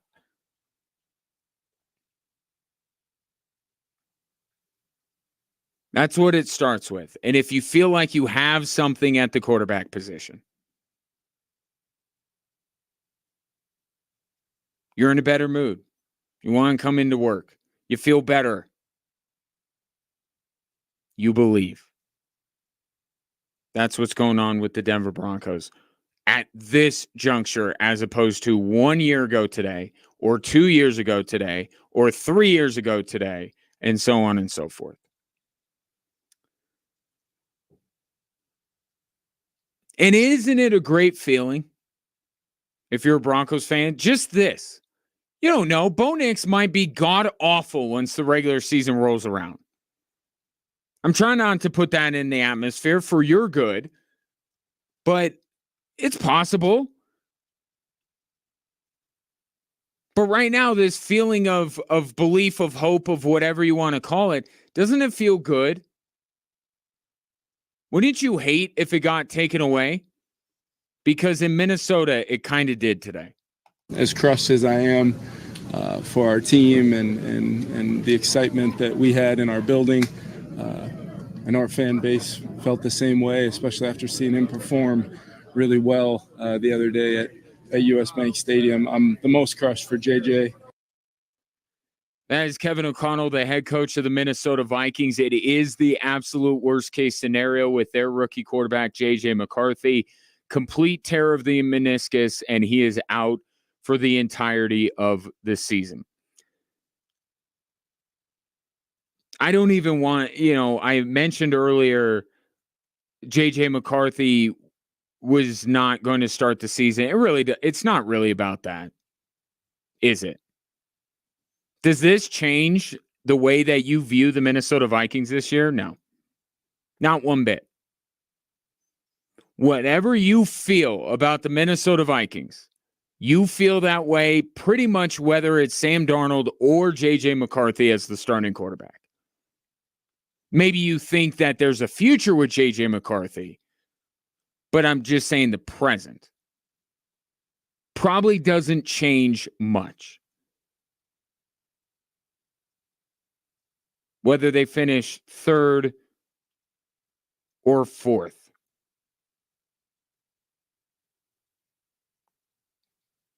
To me, there's two separate conversations going on in the NFC North. Can Green Bay topple Detroit? And can Chicago or Minnesota finish out of last place in that division? Right? I think there's a clear separation between Green Bay and Detroit and Chicago and Minnesota. And there's almost two divisions within one. There's the battle between Green Bay and Detroit, which is, with all due respect to Minnesota and Chicago, kind of big boy football. Like, these are Super Bowl contending teams battling it out for the division title. And then you have these two other teams that you like a lot of it, You don't know if it's going to all come together this season to have success, but maybe it does. And maybe the team that finishes third in that division could make the playoffs. I could see that. But that's kind of what it is. It's Minnesota versus Chicago, and it's Green Bay versus Detroit. I don't know that today's news changes your mind about where Minnesota is in that conversation.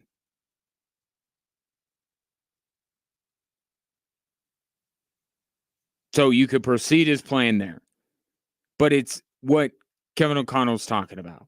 What the conversation today that we've been having about the Denver Broncos is. It's the hope. It's the excitement.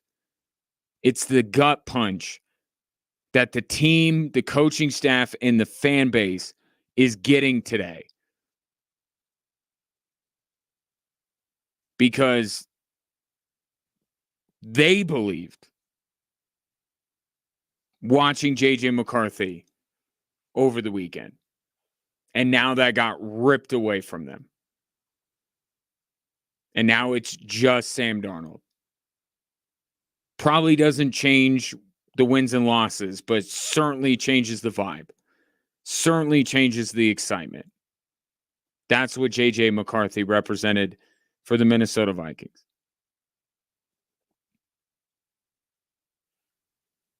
Stinks. Certainly not great. Story number 3. Not much better, but clarification on why Deion Sanders. Oh, I could play the audio as the third story. What am I doing? I don't even know how my own segment works. Here you go. Eric Christensen with CBS Sports Colorado. CBS, Tyler, I'm not doing nothing with CBS. Next question. Joe Rigo, Mile High Ain't got nothing Sports to do with Radio. you. It's above that. Ain't got nothing to do with you. I got love for you. I appreciate, respect you. Ain't got nothing to do with you. They know what they did. I'm here in Denver, not national. You are who you are. CBS is CBS. All right. So Joey. some context on why Deion Sanders doesn't like CBS and is willing to take it out on someone from the local affiliate. Philip Dukes on On3 Sports, somebody who was upfront on the video that he posted that he does have a personal relationship with Deion Sanders, and he is privy to some things that he wants to protect the trust of Deion Sanders, and all good. Cool. That's fine. But we're not going to say, oh, there's more to the story, so maybe we should just assume that Deion Sanders had every right to do what he did the other day. We're going to take the context that you give us, and we're going to see if that is enough. And I got to say, I don't think it is. Apparently, what this is about is a joint venture between Deion Sanders and CBS. Documentary, 60 Minutes interview again, a tell-all book, a commission of a self-portrait. I have no idea what it is, but it's some kind of project that both entities, Coach Prime, the entity, and CBS, the entity, were working on, and CBS decided to pull the plug on it, apparently, because they didn't feel like, in Philip Dukes' word, this ain't a good look for us right now. So perhaps some of the talk around the CU program has made CBS a little skittish about this whole venture. So that's the additional context. Still don't think he handled that correctly. And you couple that with his, interaction, shall we call it, with Sean Keeler of the Denver Post. And a couple of days later, Sean Keeler getting frozen out. He couldn't even ask Warren Sapp, the defensive line coach for the Colorado Buffaloes, any questions. I don't like it.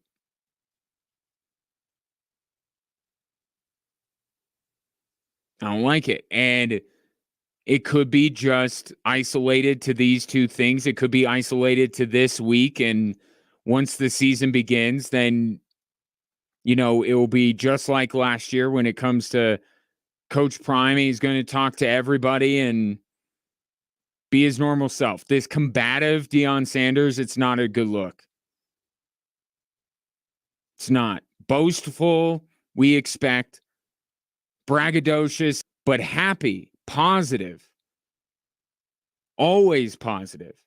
This is negative. He's the one complaining about negativity. It's like he's being the negative one. It's getting to him. Not a good look for him in that program. So if it's just a week, if it's just a couple of press conferences, okay. Right? And we've seen that from other coaches. Right? One press conference, they'll shut people down, they'll be rude, and then the rest of the time they'll be just fine. But not all the time. Sometimes it turns into, now we're controlling it. Now we're controlling who shows up. You can't because you've been negative. You don't think that happens in sports? It happens in Colorado sports. It absolutely does. And I'm not saying Colorado sports like CU. CU, other than the two incidences I'm talking about, in no way, shape, or form have I heard limits who has access and all that kind of stuff. I'm just saying there is some sports entity, at least one in this state, that will shut you out if you are critical of who they are. You could probably guess. I'll never tell. I don't want CU to turn into that. I don't want this football program to turn into that because it's a great story and I think they're going to be successful. Just not a good week. 719-247-1313. Take your thoughts on the three stories that are driving the show. Drive Time Sports continues next.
Some breaking news out of the National Football League.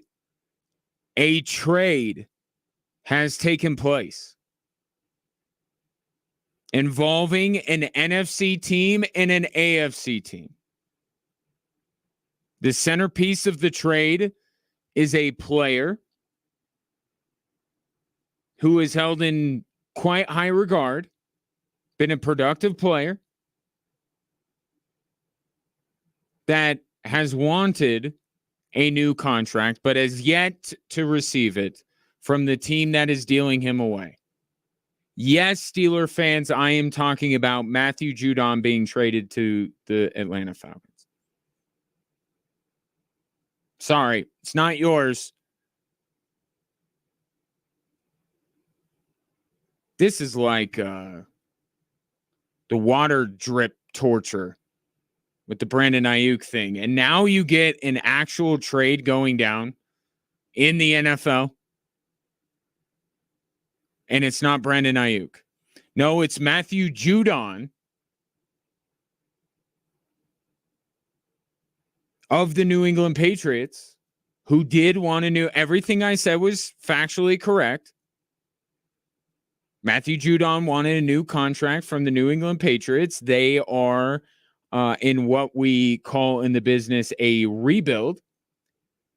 And Matthew Judon would be able to fetch them a little something and probably would not be a part of their long-term plans. So this is what teams tend to do. Matthew Judon being traded from the New England Patriots to the Atlanta Falcons. And the Atlanta Falcons have essentially corrected, not completely, I shouldn't say corrected. They have atoned for their draft night mistake, which was taking Michael Penix when they could use a pass rusher.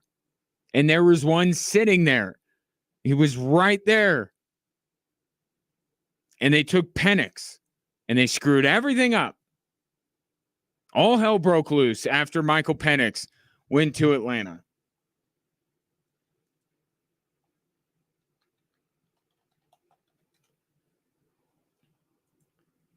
So essentially what many of us thought Atlanta should do with their number one pick on that draft night, they actually kind of end up doing later. Now, Dallas Turner has more of his career ahead of him than Matthew Judon does. But Atlanta is definitely, especially now,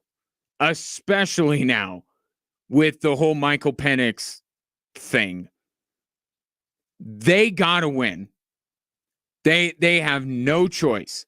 This is not Dallas Cowboys all in. This is legitimately all in. This is what all in looks like. Productive pass rusher. And Atlanta gets him and further, in their mind, fortifies them as the NFC South best team.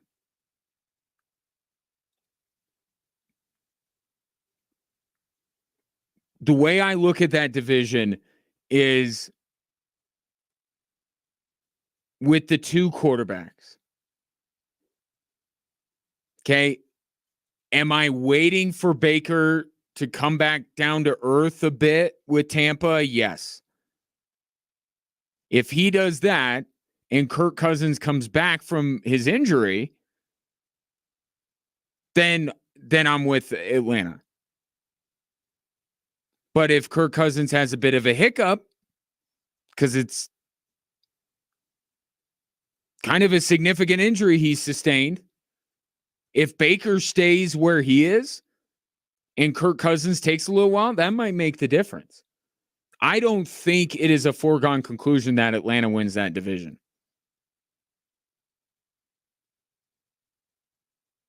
I don't. Until I see Bijan Robinson and Drake London actually do something.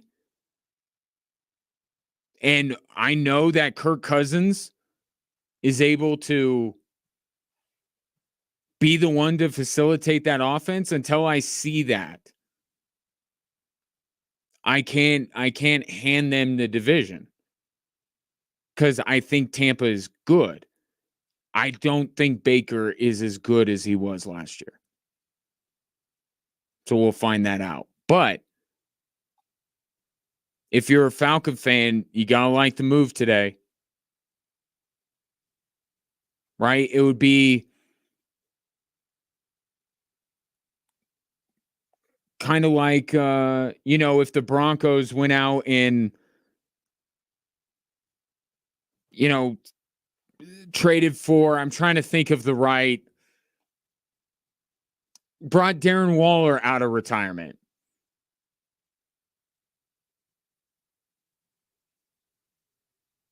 Right? Because when the Broncos were up, Brock Bowers, right? Got to get Brock Bowers. And then they got Bo Nix. So it would be like if the Broncos went out today, and I know things feel different with Bo Nix, but just the idea of the player they could have had, now they get a more well-established veteran player to fill that role. So this is a good move for Atlanta. Absolutely. But make no mistake about it. If they don't win this division, and Atlanta's not a serious threat to win the NFC, or be serious. That Green Bay, San Francisco, Detroit, Philadelphia are infinitely better teams than Atlanta. But all Atlanta needs to do is win their division.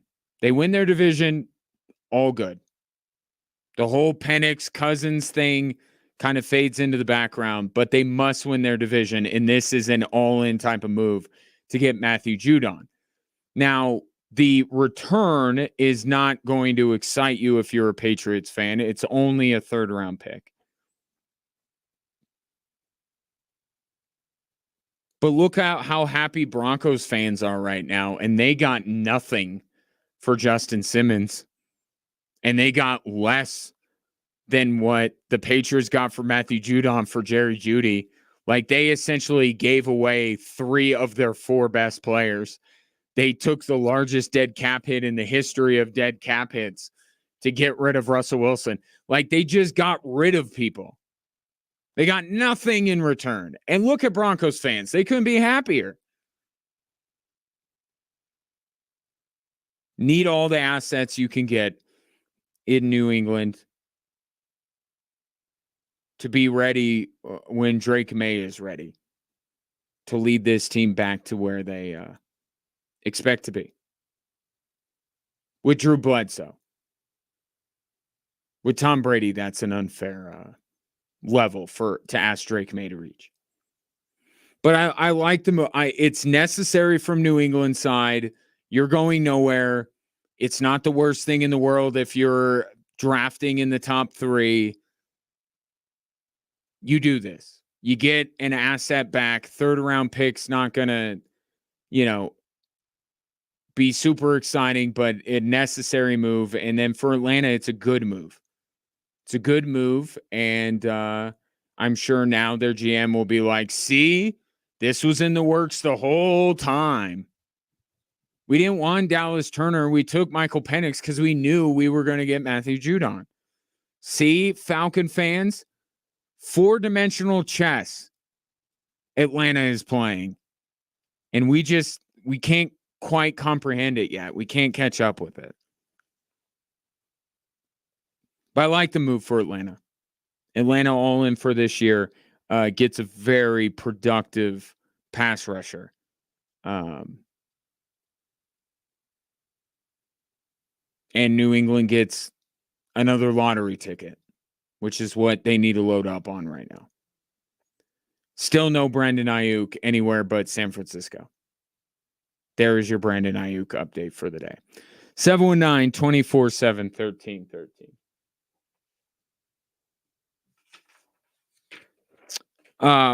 Want to tell you about Low T Center. If you're often feeling tired, lacking motivation, maybe you kind of look at yourself in the mirror and you're like, Yeah, I thought I was in pretty good shape like not that long ago, and now I don't look like that.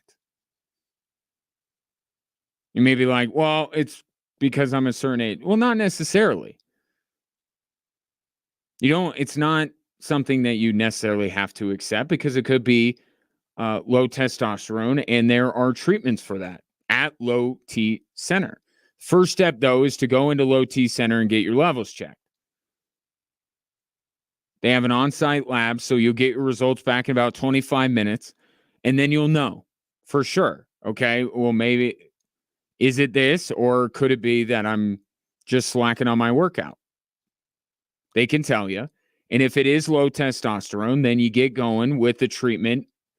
And they have a lot of different treatment options. They're not really your typical doctor's office. They do this. This is what they do. They help people when it comes to dealing with low testosterone. So get back to your best. Go to lowtcenter.com to book your appointment today. That's lowtcenter.com. Low T Center, reinventing men's healthcare.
disembodied voice guy and tell you that one of those concerts at the Colorado State Fair I am very much looking forward to, and it is Ludacris, 4-time platinum rapper. Ever heard of him? Throw them bows. More recently known for his roles in the Fast and Furious franchise. So that's a big get. I don't know country music as well. Is Trace Atkins like as big of a get in the country music world as Ludacris is? Like, would that be comparable with the Goo Goo Doll? I feel pretty confident that Goo Goo Dolls, Ludacris, for their genres, are about on the same level. These are great acts coming through Colorado. And they'll be in Pueblo at various times. Luda's going to be in Pueblo on Saturday, August 31st. So you could get your tickets at coloradostatefair.com. Same place you can go to plan all your activities down there in Pueblo. It's been a very difficult day, obviously, for Minnesota Vikings fans because of the news about J.J. McCarthy. Well, that's not, as Paul Harvey used to say. Here's the rest of the story. Jordan Addison,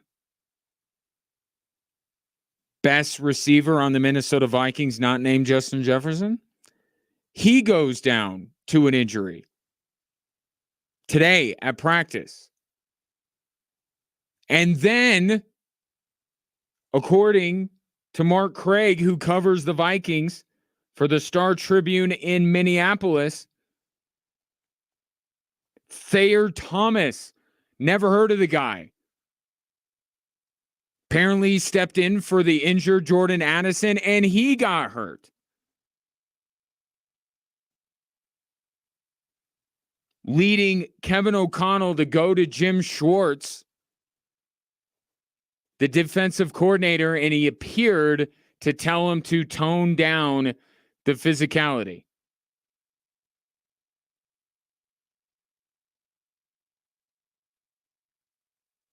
My goodness. What is going on in Minnesota? Maybe Vikings fans would just say, hashtag Vikings life. That's what's going on. But been a rough day. The Addison injury does not appear to be serious, according to O'Connell. So that is a good thing. But that reading that stuff out of Minnesota made me think, could you imagine if Greg Williams was the defensive coordinator of the Denver Broncos? Like, I'm not trying to, is it better or worse? I'm not trying to get into one of those debates. I'm just saying, like, think about it. What if Sean Payton got Greg Williams to be his defensive coordinator and not Vance Joseph? I feel like we'd have some of these types of stories. Of course, that will never happen because when those two are together, our mind goes in the direction of a certain incident from a few years ago that got Sean Payton to apparently gain a bunch of weight and look a lot like Kevin James and then go and coach a Pee Wee football team. I think that's how it went. So never shall those two meet again. Sean Payton will not have this. But I just like, oh yeah. You know who's kind of like Jim Schwartz? Greg Williams.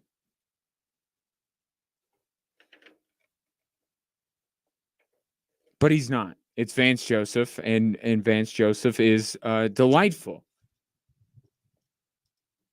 Greg Williams, didn't strike me as a Great guy.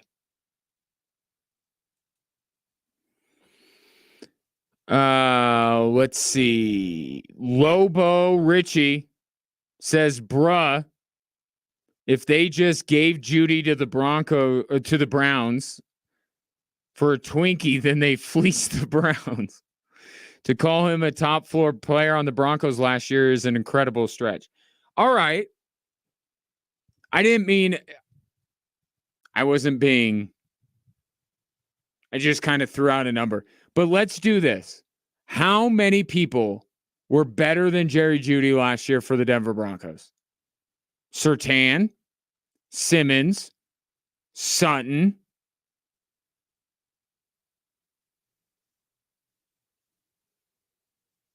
Who am I missing?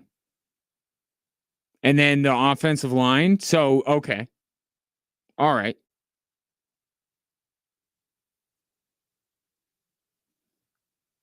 I withdraw my statement and say one of the top 10 Broncos from last year. My point was more that the Denver Broncos just got rid of anybody that they seemed that they could have gotten value for. At one point, they could have gotten more than what they got for Jerry Jeudy. At one point, they could have gotten more than what they got for Justin Simmons. And they just let him go for virtually nothing or nothing.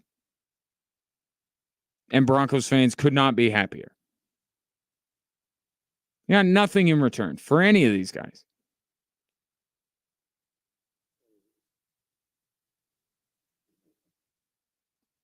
Not a top 4 player on the Broncos last year. You're probably right. Top 10? The Broncos were actually quite garbage last year, if you will recall. So, who am I insulting? That's what I want to know. Other than Pat Surtain, who am I really insulting on the Denver Broncos? Surtain and the offensive line. They don't deserve that. Is Courtland Sutton infinitely better than Jerry Jeudy?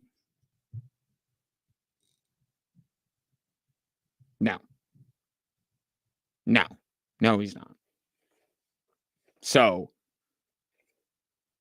you got me. He wasn't one of the 4 best players on the Broncos. But in saying that, I don't feel bad about it because there weren't enough Broncos players to group together to say these were the good Broncos from last year. Like, we got such a good vibe going on with the Hobo Knicks thing. Why you gotta come in here? Pick fights. Just picking fights, Lobo Richie. I heart you. Keep texting in. What was the other thing I was going to do? Oh, so this Eurobasket, did you see this? The president of the EuroLeague said that outside of Michael Jordan, Nikola Jokic is the greatest basketball player ever. Oh, where did that tweet go? Yes, EuroLeague.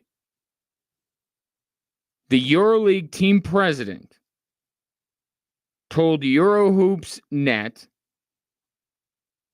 where when I want EuroHoops news, I go to EuroHoopsNet. The EuroLeague team president says that Nikola Jokic is the best basketball player ever behind Michael Jordan. And I think this is a significant day. This is. I think we have found the limit to what Nuggets fans, to how good Nuggets fans will say Nikola Jokic is. This is the limit. There's no, you can't cross. You wouldn't dare. You wouldn't dare go beyond what the EuroLeague team president says. You wouldn't dare go beyond that because you know where the next step is? Calling him the GOAT.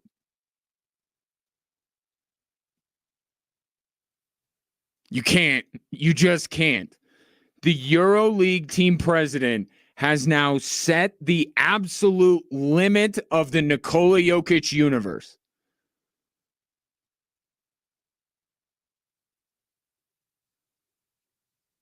Y'all lames, as Kevin Durant will call you, that care so much about where Nikola Jokic is in the pantheon of the best players in the game. The EuroLeague team president was like, nah, son, we're talking all time with Nikola Jokic now. That other argument was settled long ago, which he and I agree on that part of it. What Nuggets fan is brave enough to go up to what is believed to be the end of the Nikola Jokic universe and how good people will say he is? How many of you are brave enough to walk up to that, to know that it may be certain death on the other side of that door you're about to open, but yet you will open it and you will walk through it?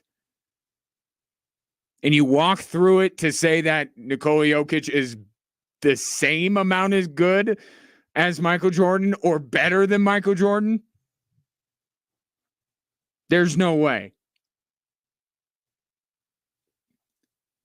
Now, there is no superlative that will not get you immediately punched in the face for being so ignorant. There's literally now nothing that you can do to elicit that response except say that that Nikola Jokic is as good as Michael Jordan, that he is the GOAT. That's it. Because this dude has gone light years past where we're having the conversation.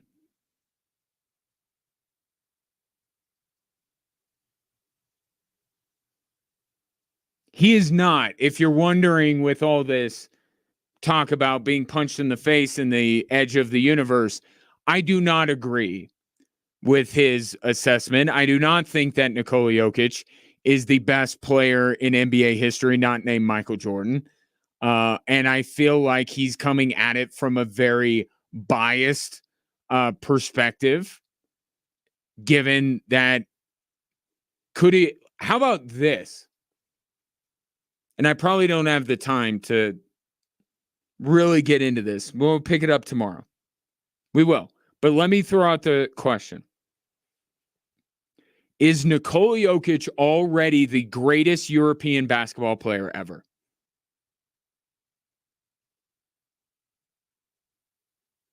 That's got to be yes.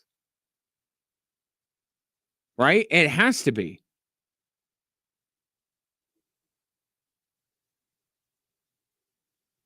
But that wasn't enough for this dude. He couldn't just proclaim Nikola Jokic the greatest European basketball player ever. He had to go and say that only Michael is better. And that's just it. I'm sorry, that's preposterous.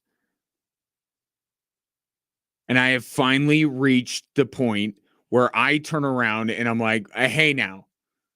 Like, I'm leading against Kevin Durant, against Joel Embiid. How dare you? And now I got to step to the other side and go, whoa.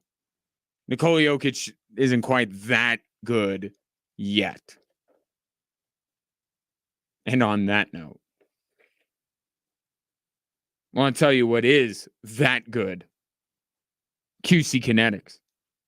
If you've been dealing with arthritic joint pain, whether it's in your knees, hips, back, or shoulder, know that There are new cellular therapies that can get you lasting relief, and QC Kinetics is the nation's leader in these regenerative, restorative cellular treatments that accelerate your own body's healing properties so you can move again. If you're living with chronic pain from arthritis or injury, you need to know steroids, surgery, pain pills, no longer your only options. QC Kinetics. Learn how they can treat the pain, enhance your joints, restore your mobility, and give you long-term relief with no downtime.